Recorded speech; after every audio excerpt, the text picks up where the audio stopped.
Muy buenos días a todos. Muchas gracias por hacer parte de este nuevo webinar por parte de la Asociación Colombiana de Movilidad Eléctrica y Sostenible.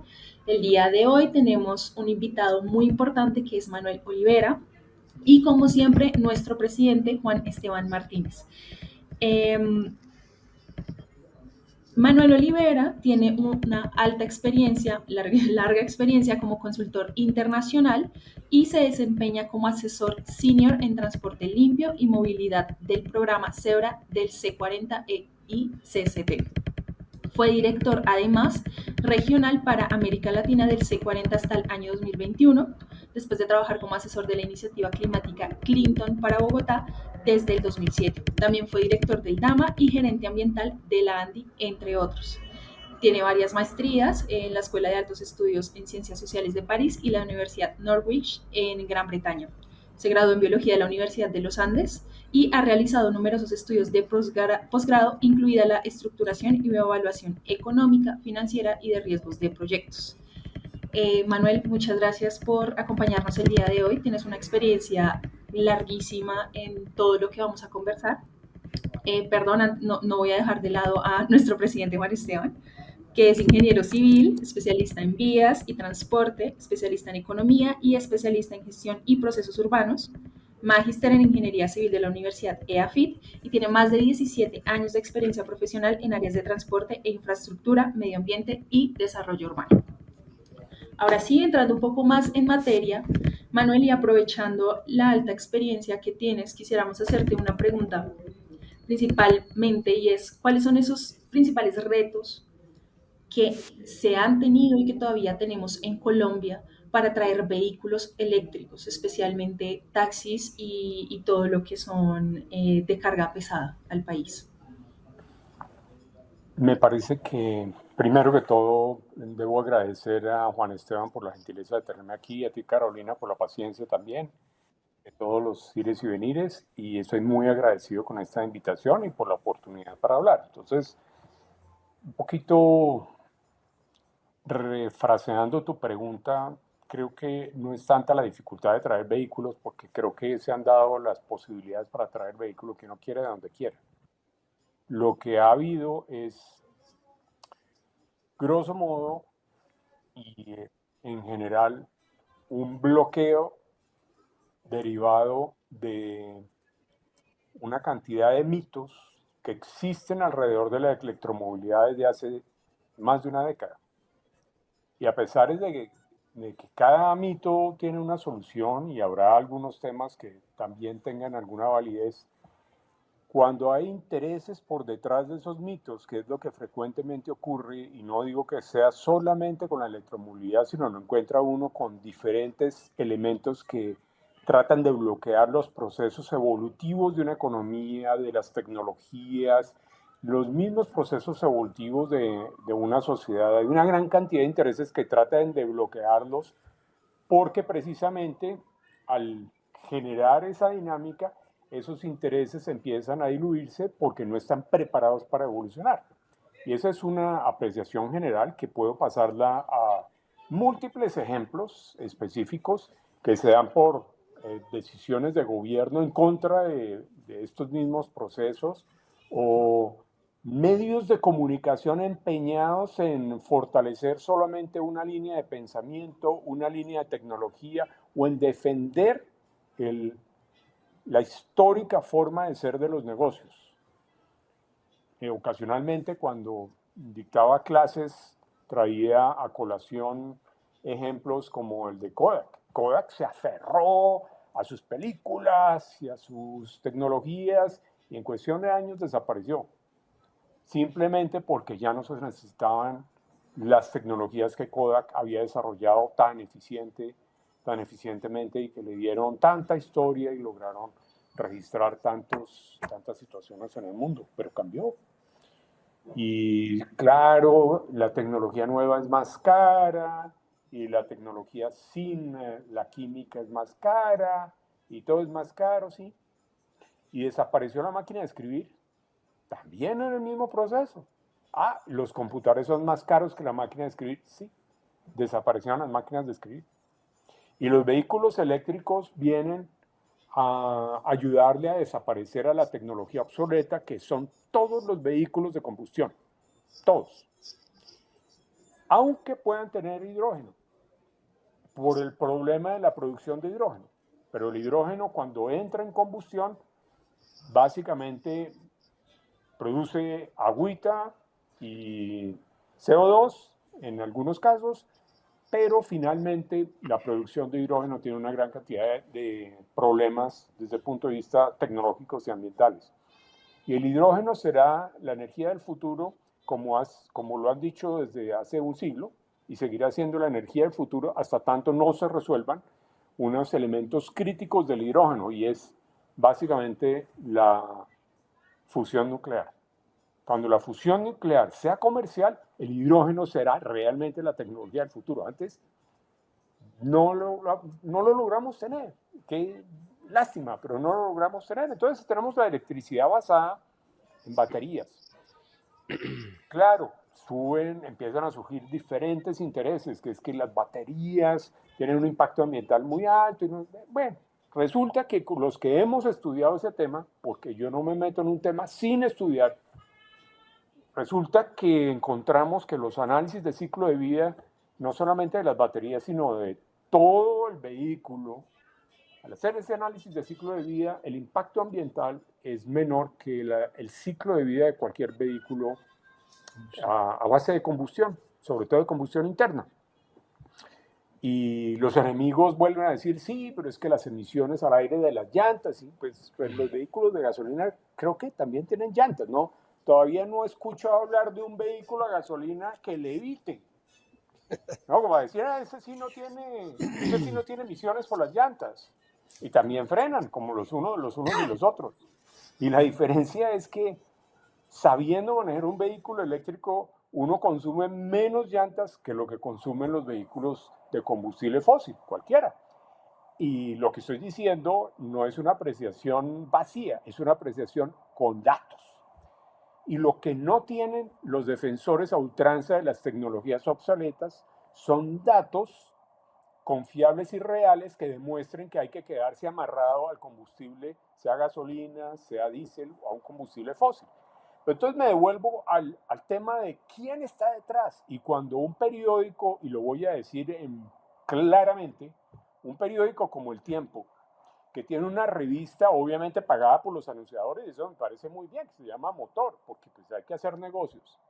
Y el dueño de la revista sistemáticamente algo tiene que decir en contra de los vehículos eléctricos cada vez que habla de ellos, pero sistemáticamente, y todo su equipo, ¿no? Todo su equipo. Y entonces además lo meten en páginas editoriales del Tiempo con una página completa hablando de la electromovilidad y ahí en alguna parte está la carga de profundidad contra los vehículos eléctricos, pues uno dice, obviamente aquí hay unos intereses porque todos pueden estudiar, incluyendo al director de la revista, todos pueden estudiar y pueden estudiar a fondo, y si estudiaran a fondo no estarían empeñados en ir en contra de una tecnología que en el último artículo que leí finalmente dice ya es una tecnología que va a quedar para siempre, que va a quedar ahí, que ya llegó y no tiene reversa. Ya le tocó aceptarlo.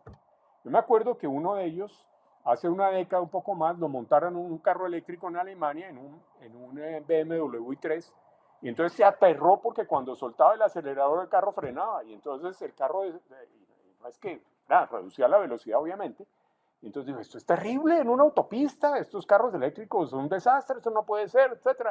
Y se quedó con ese desastre metido en el cerebro y todavía no se lo ha quitado del todo, ¿no? Ya poco a poco le toca aceptar que los vehículos están ahí y entonces uno de esos artículos que además ya me causa risa, yo ya no los comento, yo escribo a la editorial del Tiempo, le escribo a Salgato, le digo, están equivocados y tómense la molestia de montar en un carro y hagan esto, hagan lo otro, miren los datos, miren otras publicaciones, pero no, busquen la publicación más negativa sobre el vehículo eléctrico posible para decir, es que mire lo que está pasando con la industria. Entonces todo tiene que ser negativo. Pero bueno, ya como no lo hago, ya simplemente me río y entonces ahí dice, la invasión china. Como si nosotros fuéramos invadidos pues por un montón de chinos y resulta que lo único que están haciendo de manera inteligente, no tan absurda como hicieron los europeos, ni tan 3 veces más absurda como estaban haciendo los Norteamérica, básicamente Estados Unidos, es que vieron un mercado y se metieron en el mercado. Y ahí están en el mercado y los compra el que le dé la gana. Y obviamente hay que entrenar y hay que preparar al comprador, y eso es algo que he hecho un poquito, pero yo creo que vale la pena hacerlo más. Pero no hay ninguna invasión. Eso es como si llega un día a la feria del automóvil gringo y entonces nos invadieron los gringos con automóviles. No, todavía no. Eso no ocurre, eso no es cierto. Es el mercado. Y el mercado está abierto todavía en Colombia, a pesar de que lo que estamos viviendo está abierto.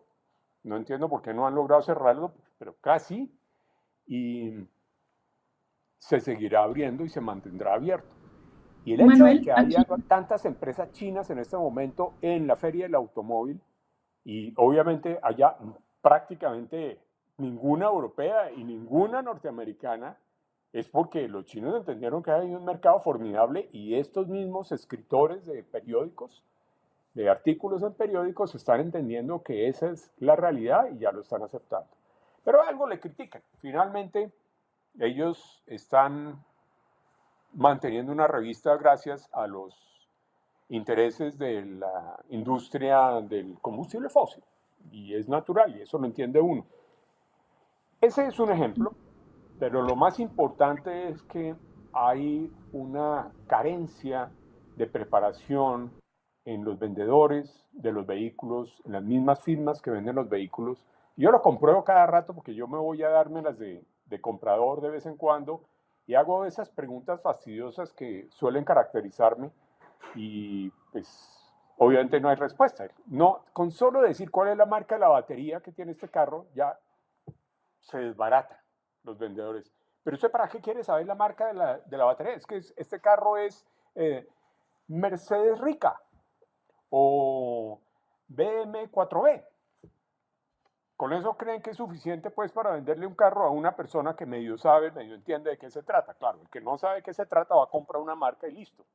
Después sufre las consecuencias. Pero le digo, mire, si yo compro este carro que vale cualquier cifra, yo estoy comprando el 60% de la compra de la batería y el 40% es el carro. ¿Usted por qué cree que a mí no me va a interesar saber de la batería? Es que tiene un vestido bonito y tiene una marca y ya, y eso me garantiza que va a ser perfecta. Si la batería no es una batería de una empresa conocida y que cumpla con unas características que a mí me interesan, pues no compro el carro.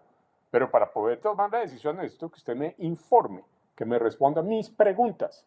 Pero ya veo que usted no tiene respuestas, entonces con mucho gusto yo lo entreno porque a usted no lo han entrenado suficientemente bien. Es más, ni siquiera le voy a cobrar a la empresa por entrenarlo a usted para que responda correctamente las preguntas.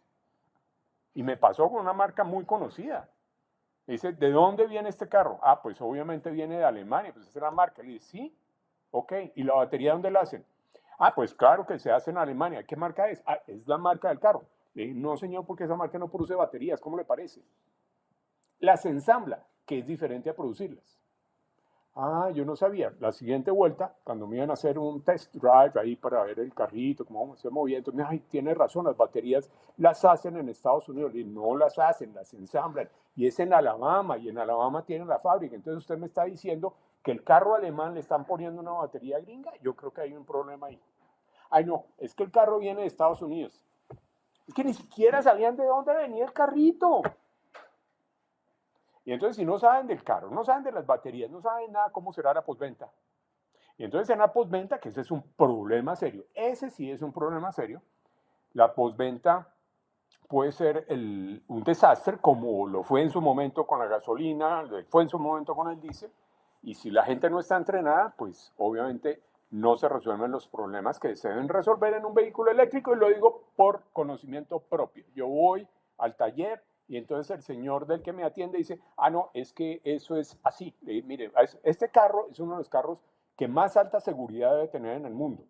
Y no voy a decir la marca porque seguramente los que tienen Volvo creen que estoy hablando de Volvo. Y efectivamente voy al taller y me dicen, es que, le digo, mire, me quito el cinturón de seguridad y el carro sale volando. Ah, es que eso es así de fábrica. Le digo, esto es una estupidez de fábrica. Entonces, me está diciendo que el carro más seguro que hay en el mundo, o por lo menos con los estándares más altos que hay en el mundo, decide salir corriendo cuando yo me quito el cinturón de seguridad. ¿Qué tal que me baje? ¿También sale corriendo el carro solo? Ah, no, sí, tiene un problema serio de software. Y ese es uno de los problemas. Y estos son los problemas que tiene, tan. Entonces, háganme el favor de corregir. No me volvieron a atender en el taller, sobre decir. No me volvieron a dar cita. Es un problema de software que van a saber. Y va a dígale a la fábrica. Sí, es que tiene que traerme pruebas de que el carro arranca solo. Le digo, bueno, yo le traigo también el muerto, no me preocupe. Apenas atropella a alguien, se lo traigo.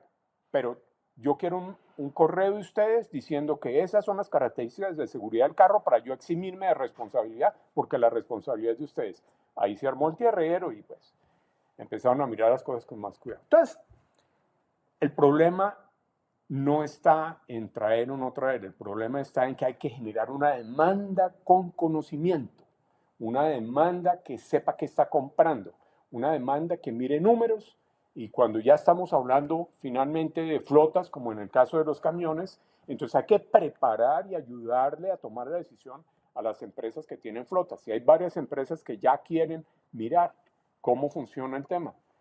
Pero nunca, le digo yo a todas las personas que conozco y asesoro, nunca compren lo que el vendedor les ofrece. Compren lo que ustedes necesitan. Y sobre todo cuando se trata de vehículos dedicados a actividades comerciales. Entonces, yo los llevo, con el conocimiento que tengo, a entender su propia logística y a definir qué es lo que necesitan para ir de aquí a Medellín, o para ir de aquí de Bogotá a Facatativá, o para ir de su casa a mi casa, aquí, listo. Pero tiene que entender cuál es la logística, porque yo no puedo decir, como decía antes Transmilenio, me costó 8 años convencer a Transmilenio de que quitara esa estupidez de que autonomía mínima 500 kilómetros. Finalmente lo entendieron en las licitaciones. Entonces ya no hacen eso. Entonces le dije, ¿para qué quiere una batería que le permita andar 500 kilómetros si usted tiene un conductor que nunca va a andar 500 kilómetros en un recorrido sin parar para ir al baño, sin parar para tomarse un café, sin parar para otras diferentes necesidades? Y es ahí donde el vehículo puede recargar. Y eso ocurre cada número de horas, que son poquitas, cada 3, 4 horas, tiene que parar. Por razones fisiológicas.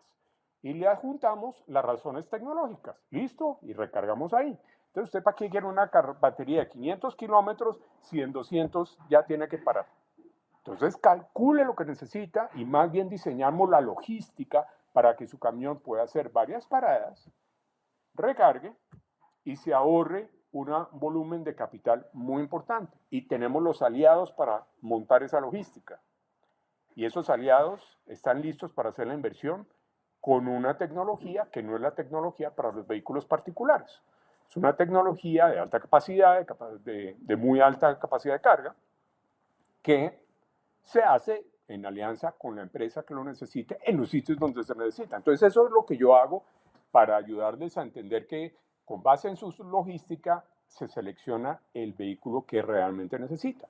Y no todas las empresas pueden vender los vehículos que requieren los usuarios, que requieren las flotas. Entonces, si son vehículos de tractomulas y demás, son poquitas, son 2, 3 las que ofrecen lo que se necesita en el mercado.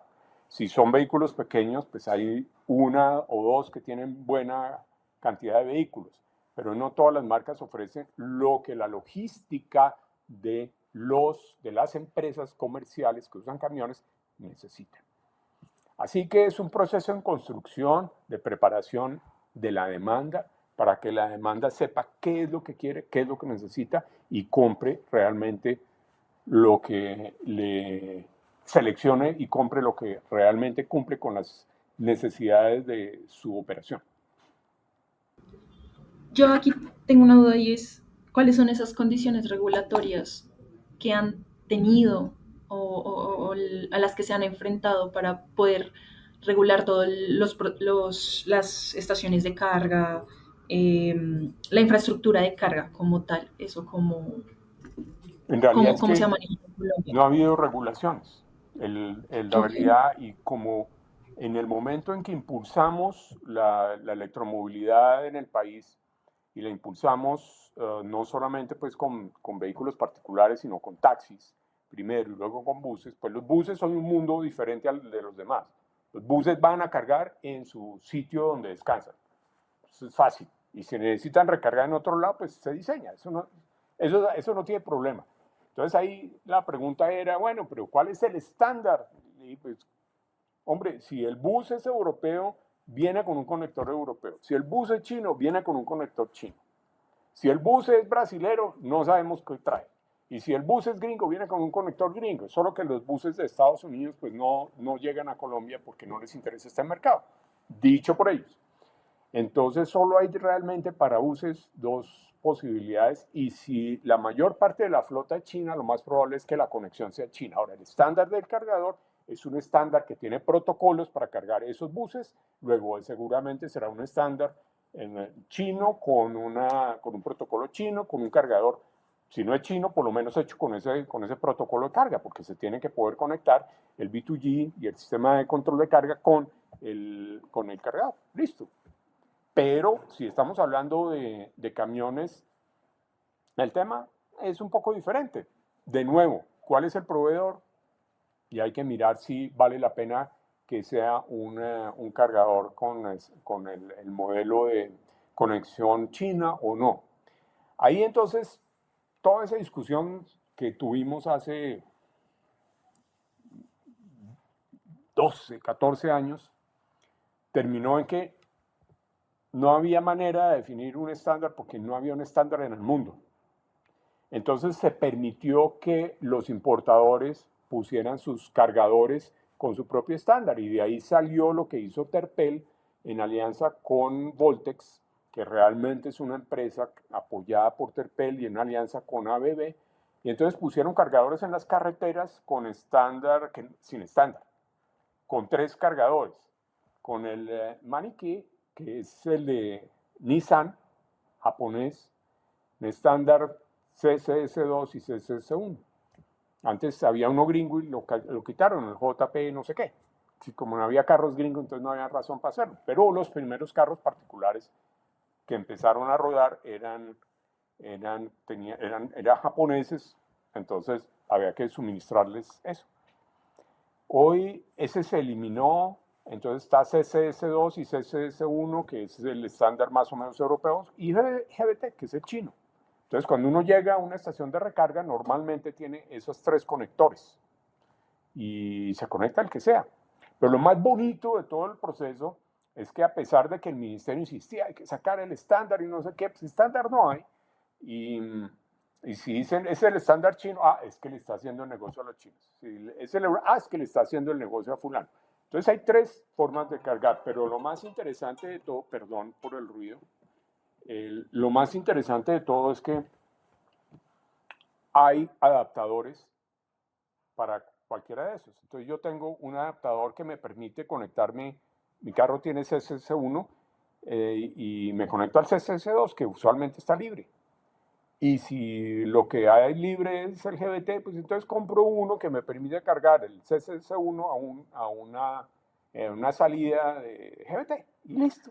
Y se acaba el problema. Y quien tiene para comprar un carro eléctrico tiene para comprar un adaptadorcito y se acabó el problema. Entonces ese no es un lío. No es un lío y afortunadamente no ha habido demasiada genialidad en el Ministerio de Transporte para definir una cosa única y no sé qué, por por, básicamente por un hecho fundamental.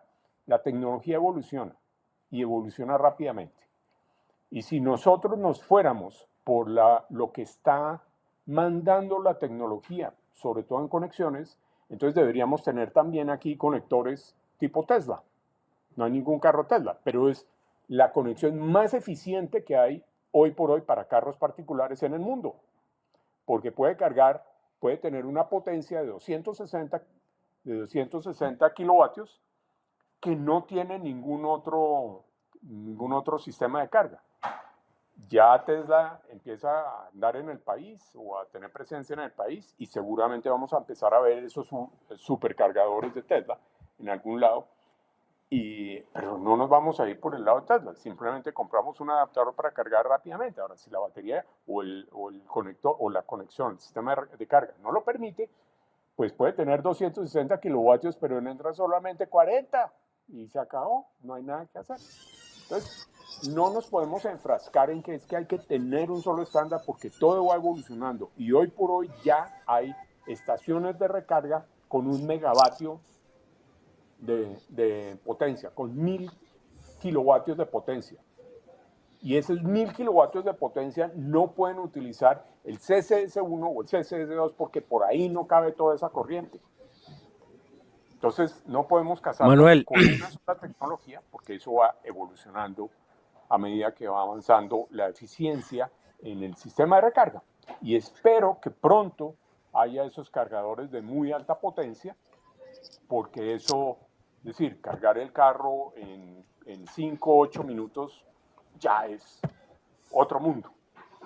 Manuel, hay algo que quiero resaltar de todo lo que has anunciado, que eso es muy importante y es, tú estás mostrando que la movilidad eléctrica es mucho más simple de lo que algunos la quieren hacer ver.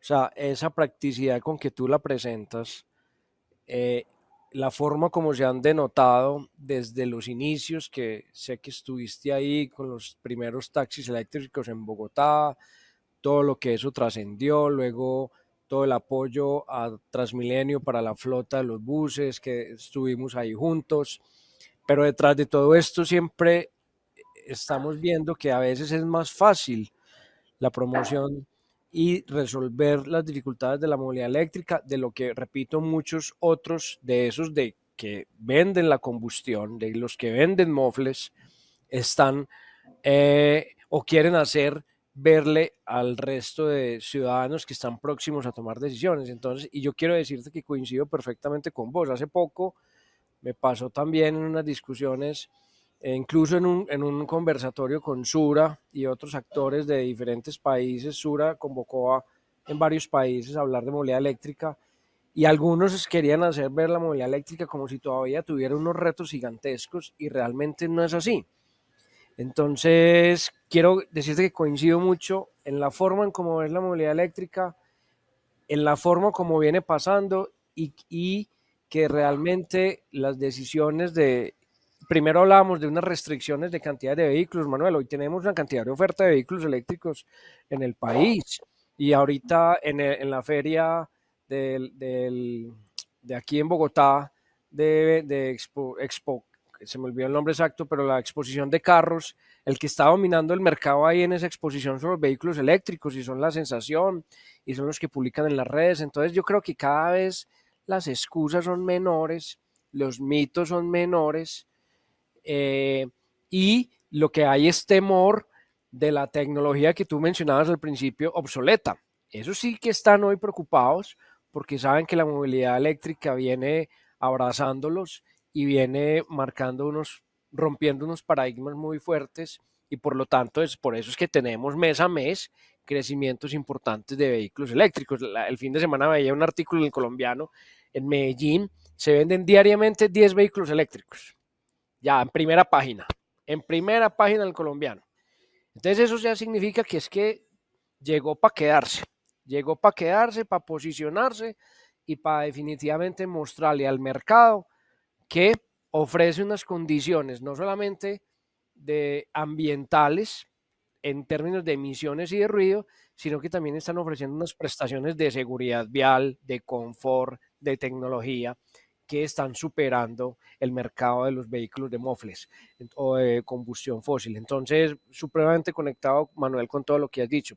Y también te quiero decir que coincido perfectamente contigo con los vendedores. Hay una brecha importante que abordar, capacitar a los vendedores. A mí todavía me reciben para, en algunas vitrinas, pero sí hay un desconocimiento tremendo. Y uno no sabe si es que todavía están pensando en vender unidades de mofles o de combustión, o es que no los capacitan lo suficientemente bien desde la casa matriz o la vitrina donde están trabajando, pero hay una tarea importante. Eso, si se perfecciona o si se mejora, puede que no se perfeccione, pero sí se mejora, seguramente ya no estaríamos vendiendo 10 vehículos en Medellín, sino 12, 15 o 20 diarios de movilidad cero emisión. Entonces, no, solo para retomar un poco algunas palabras supremamente interesantes que mencionaste. Carolina, ¿qué más tenemos para Manuel y para mí? Un pequeño comentario ahí. Si se Sí, vendieron el año pasado en Corferias, en la Feria del Automóvil,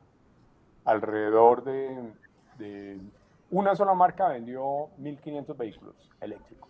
Una sola marca. 1500. Ahí está. En una semana.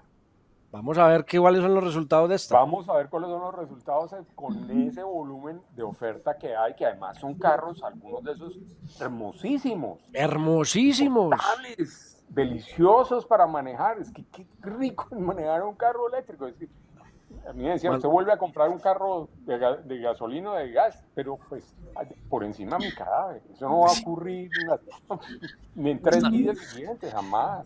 Esta mañana, no importa, esta mañana rompamos protocolo, porque es que a veces es más rico así. Esta mañana Manuel me subí al aeropuerto en un taxi eléctrico, porque yo uso taxi eléctrico en Medellín. Tengo ahí toda la lista de como 10 taxistas que me atienden supremamente bien. Entonces voy evacuando uno por uno. ¿Usted puede? No puedo. Entonces yo con el segundo y así. Entonces, y imagínese, Manuel, 3 años ya con el vehículo. Cumple en 4 días. En 4 días cumple 3 años con el vehículo. La degradación de la batería solo ha tenido un 3%. Ha tenido algunas dificultades con la postventa. No voy a hablar de la marca, pero ha tenido algunas dificultades con la postventa. Tú también lo mencionaste ahorita. Hay un reto, un desafío importante. Que si eso claro que eso se va resolviendo en el camino, pero si se resuelve más rápido, se dispara más la venta de la movilidad eléctrica. Pero el tipo estaba feliz y le hice la pregunta, ¿usted volvería al de combustión? Y me dijo, no vuelvo al de combustión. De hecho, ya está pensando en renovar su vehículo eléctrico con un nuevo modelo que llegó. Entonces, mira, pero sin embargo, Manuel, yo te tengo que ser sincero, porque en la movilidad de los taxis, que son vehículos que recorren tantos kilómetros diariamente, 250 o 300 kilómetros dependiendo de la ciudad, entre 200 y 300 kilómetros dependiendo de la ciudad, y si sabemos que la movilidad eléctrica es mucho más eficiente para aquel que consuma más kilómetros, ¿por qué entonces estamos todavía tan frenados ahí? Yo creo que a veces no podemos depender tanto del Estado que de ayudas, sino también las empresas, tal vez bajar más los precios. Debería estar esa movilidad en los taxis mucho más potencializada, creo yo, y porque es un mercado muy interesante, pero además uno de los que más contamina en la ciudad. ¿Qué opinas vos de eso, Manuel? Mi experiencia inicial con los taxis es que el señor que maneja el gremio de taxistas en Bogotá, tiene varias empresas y digamos que puede ser dueño de manera indirecta alrededor del 70% de los taxis que es en Bogotá, yo lo eché de la reunión, porque él, y estoy hablando el 2000, ¿qué sería? 2015, algo por el estilo. Lo eché a la reunión, le dije, pues tranquilo, aquí a usted nadie lo está obligando a comprar un taxi eléctrico, no se preocupe. Los demás que están aquí están interesados en oír los números. Bueno, no se fue de la reunión, pero se cayó y dejó de fastidiar. ¿Cuál es la razón de fondo detrás de este señor para bloquear o tratar de bloquear el piloto? Que era apenas un piloto, iban a ser 50 taxis. Él no estaba metido en el negocio. Simple, no estaban metidos en el negocio, no le dieron representación de ninguna de las marcas que iba a participar, que eran 3 marcas, había ya 3 marcas listas para poner carros como taxis, y después lo que hizo fue se fue a China, se consiguió unos taxis, unos carros de porquería, los trajo y ni siquiera pudo cargarlos. No sé qué pasó, trajo 5 carros y se le murió el tema. Además, es dueño de la concesión de taxis en El Dorado, en Bogotá. Y entonces bloqueó la posibilidad de que entraran taxis al Dorado hasta que la Secretaría de Movilidad obligó a que pudiera haber taxis en servicio eléctricos en El Dorado. Y él, mientras no esté controlando el negocio, no hace todo lo posible por impedir que el tema ocurra.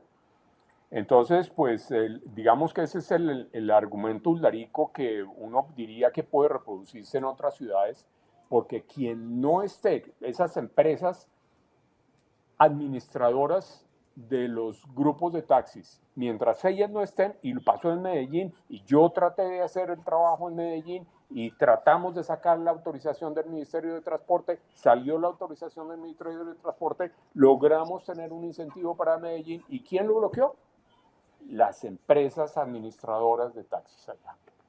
Fueron las que bloquearon en la administración de ese alcalde anterior, la administración anterior de ese alcalde, bloquearon ese proceso de transición hacia taxis eléctricos. Y teníamos un centenar listo.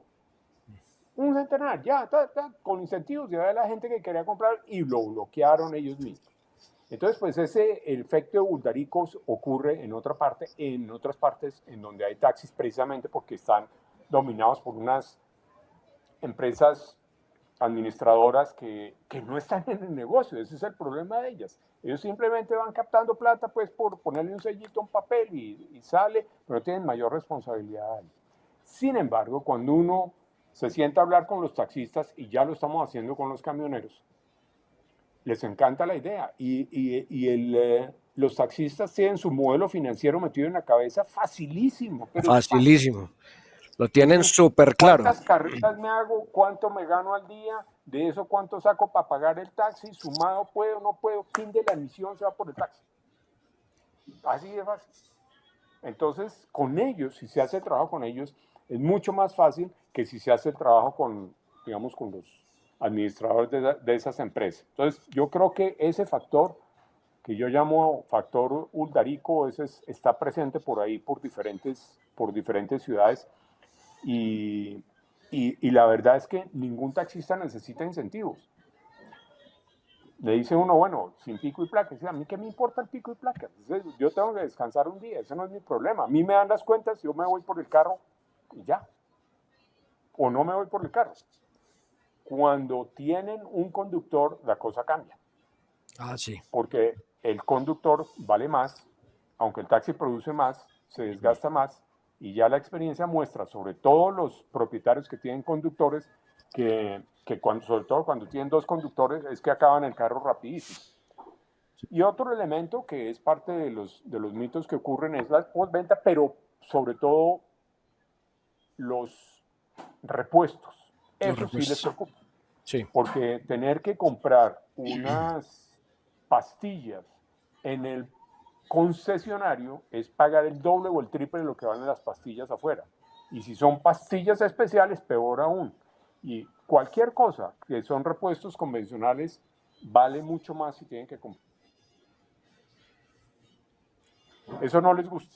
Entonces, ese es un tema que hay que resolver, que es el estándar de repuestos básicos. Ahora, si se daña la batería, pues eso sí, batería no se consigue en el 7 de agosto, ni en el Hueco, allá en Medellín. Sí, eso es otro nivel, correcto. Por ahí es, y yo creo que en el tema de camiones, el ejemplo de Bogotá es lindísimo. Hay un fondo, no sé si puedo hablar un par de minutos sobre eso ahí brevemente. Adelante. Pues hay un fondo que se llama Foncarga, se creó por ley para Bogotá, lo adoptó, le puso plata este año y lo lanzó, y hasta hace unos pocos días, la última consulta, no había podido colocar un solo camión de cambio. ¿Qué significa eso? Que tiene una lista de pesos hasta 10.5 toneladas, y el que tenga un camión de 2 toneladas de capacidad de carga, o de peso bruto vehicular, perdón, puede cambiar por un equivalente eléctrico. Y las 100 y pico de propuestas de solicitudes que se hicieron de cambio abortaron por diferentes razones. Nos fuimos a hablar con camioneros, hice una encuesta con mi equipo y absolutamente convencidos, sí, pero lo que pasa es que no había información, no sabían cómo funcionaban, no sabían bien cómo funcionaban. Hay unos que tienen el apego total pues a su carro de 93 años, un camión pues emperifollado y todo, pero no lo cambian por nada en el mundo, está bien. Pero hay otros que, claro, es que si me regalan el 50% del valor del camión eléctrico, ¿cómo no lo voy a hacer? Le preguntamos y el resto de plata, no me preocupe. A mí ya hice las cuentas, ya me cuadran. La misma cuenta del taxista. Hago tantas vueltas, tantos cargas durante Viajes. la semana, me producen viajes durante la semana, me producen tanto, eso me da tanto para mi casa, para comer, para la rumba, para no sé qué, la cerveza y esta partecita para el carro. Entonces me cierra. No hay problema. Entonces, ahí hay un ejemplo muy bonito y pues hay diferentes factores que, digamos que le impiden a la gente tomar la decisión, pero hay déficit de información. Si uno se sienta con un centenar de taxistas, pero taxistas dueños realmente de los carros, les dice, mire, esto es lo que hay, si ustedes hacen las cuentas, tomen la decisión sobre esa base, ustedes venden su carrito o su cupo, lo que sea, y compran y háganlo. Y no necesitan incentivos. ¿Quieren un incentivo? Ok, entonces al de que lo propusimos y así lo trató de adaptar Medellín, el de un incentivo que era, tenga doble cupo durante 1 o 2 años. Doble cupo es, aumente temporalmente en la flota, Medellín, y el señor tiene 2 carros con 2 cupos y cuando cumpla 2 años, el viejo lo chatarriza, fin de la emisión, y queda con el nuevo y vuelve, la flota vuelve a su tamaño normal. Pero es una ampliación temporal de flota. Eso funciona maravillosamente. Entonces, a los que les dijimos por qué no montaban, todos de acuerdo. ¿Hablamos con los secretarios de movilidad? No. No, eso es muy difícil. ¿Qué tal que no saquen el otro carro? ¿Usted qué le importa? No es más, mándele a la policía, pongan un GPS, haga lo que sea. Pero estamos haciendo una transición. ¿Por qué se queda en el problema y no se montan las soluciones? En fin, hay de todo en botica. Volvemos a lo mismo. Como siempre lo has expresado, la movilidad eléctrica se soluciona de una manera más simple de lo que todo el mundo cree y quizás eso tendríamos otros niveles más, otros números más potentes en el mercado de tanto de vehículos privados como incluso transporte público y seguramente transporte de carga, pero bueno, vamos paso a paso y vamos resolviendo ahí. Ahora, yo sí quiero decir que hay un problema y me perdone la interrupción en este momento. Solo hay un problema real y es la disponibilidad de energía donde uno la necesita. Y esa disponibilidad de energía pasa por las empresas, obviamente, que distribuyen energía. Y hay empresas que distribuyen energía que no les interesa el negocio y que no hacen nada para ayudar. Y ya sabemos cuáles son. Pero son poquiticas y esas empresas son un problema en todo el sistema de recarga. Y sí, claro, estamos metidos, no sé qué, bueno, necesito energía ya. No, ya no tenemos. Sí, pero es que yo tengo que estar en el negocio, y si no estoy en el negocio, pues me demoro 3 años en la autorización. Además, no lo estoy diciendo por echar un cuento, ¿no? Lo estoy diciendo porque lo viví en esas discusiones duras allá, en Medellín, en Bogotá, lo viví intensamente.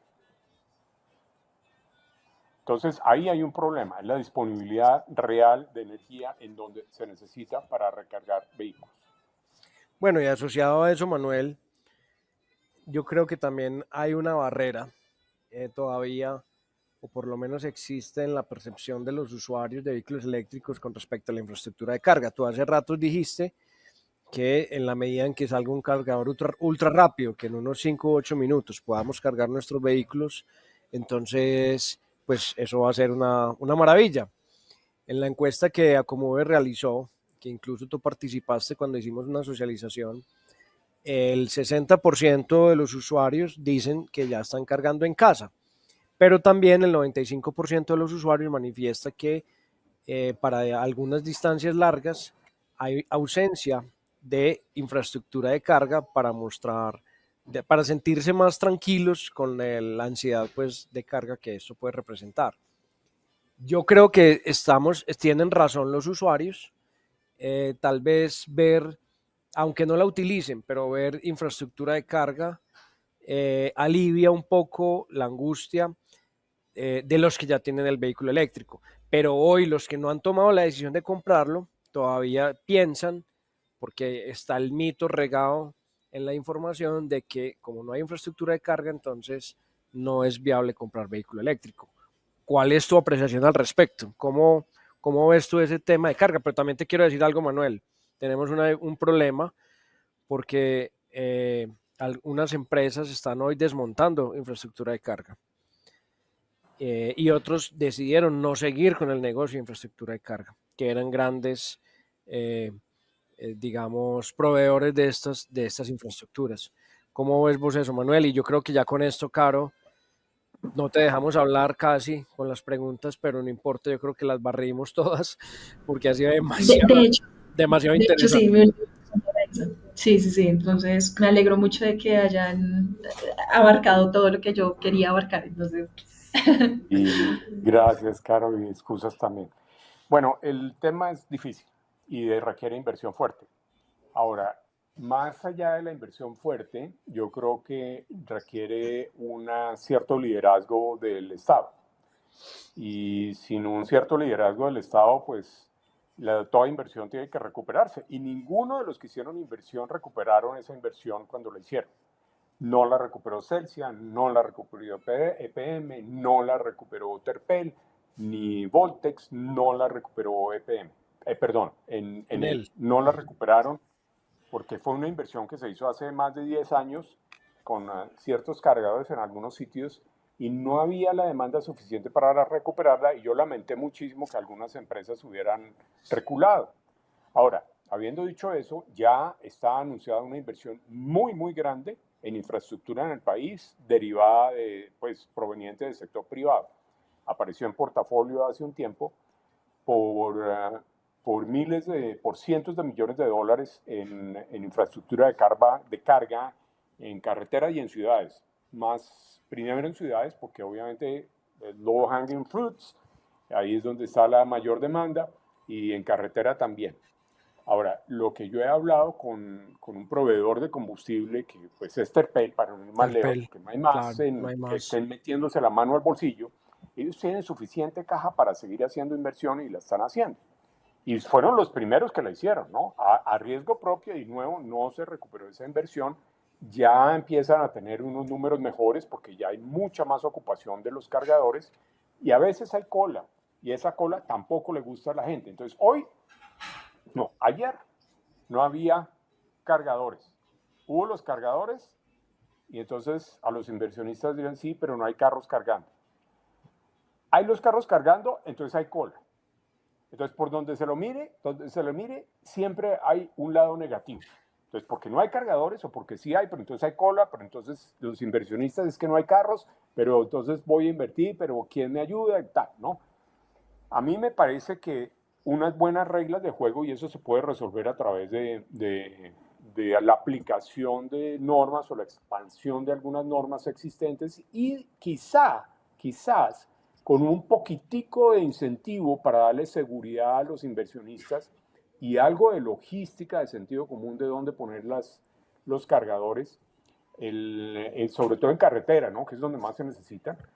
Eso facilitaría y acabaría con el discurso de que no hay suficientes carros para cargar y los que tienen carros no hay suficientes estaciones y ahora hay cola para cargar. Bueno, si es en la ciudad, cargue en su casa, en lo posible, lo más cercano a su casa. Se cae de su peso. Y hay que garantizar que eso pueda ocurrir. No puede haber edificios que bloqueen la instalación de cargadores en los garajes de los residentes o de los propietarios. Eso no debería ocurrir. Eso debería ser una norma de prohibido prohibir, más o menos.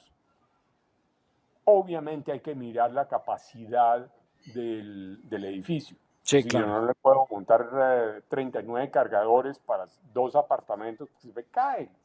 Obviamente es más barata, la potencia no da, en fin, pero eso es elemental, eso es facilísimo. Entonces eso hay que resolverlo, hay que estimular la inversión y los inversionistas ya están mirando a Colombia en ese sentido y yo creo que lo más fácil los puntos más fáciles son aquellos en donde hay estaciones de combustible. Si lográramos digamos, forzar un poco a todas las demás empresas que tienen estaciones de combustible a tener al menos un cargador eléctrico de media potencia, con eso se avanzaría rápidamente.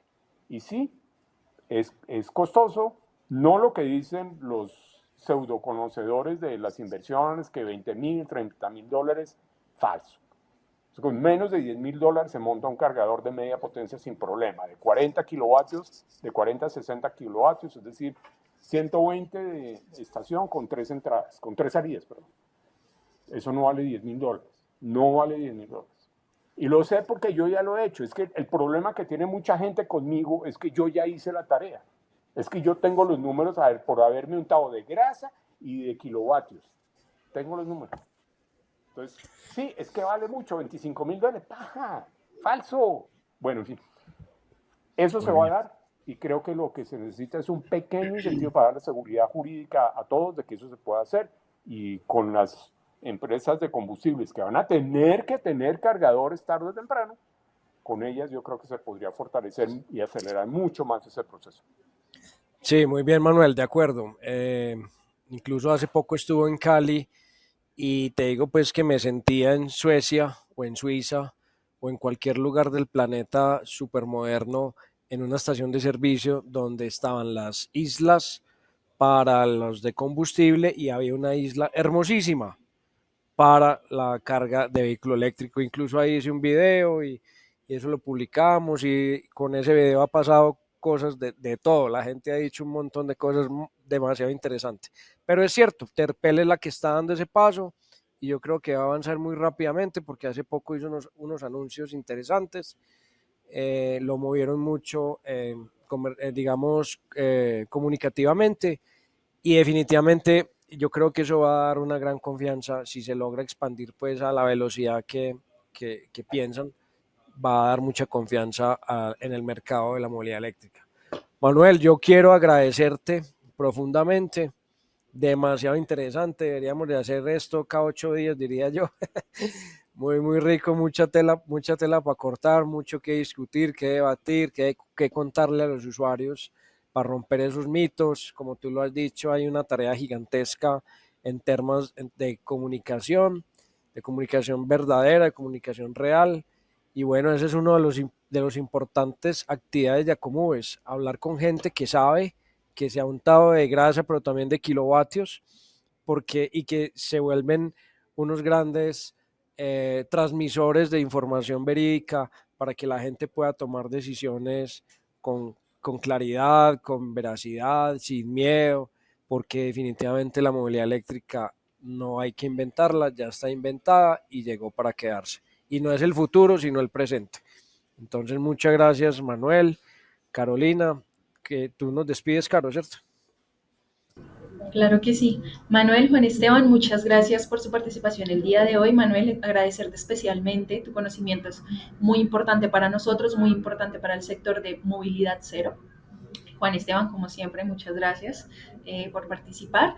Y síganos en todas nuestras redes sociales, aparecemos como Acomoves Colombia. Muchas gracias y nos vemos en una próxima ocasión. Felicitaciones a Acomoves, felicitaciones a Juan Esteban y a Carolina. Muchas gracias y un feliz día. Muchos éxitos. Vale, muchas gracias. Chao.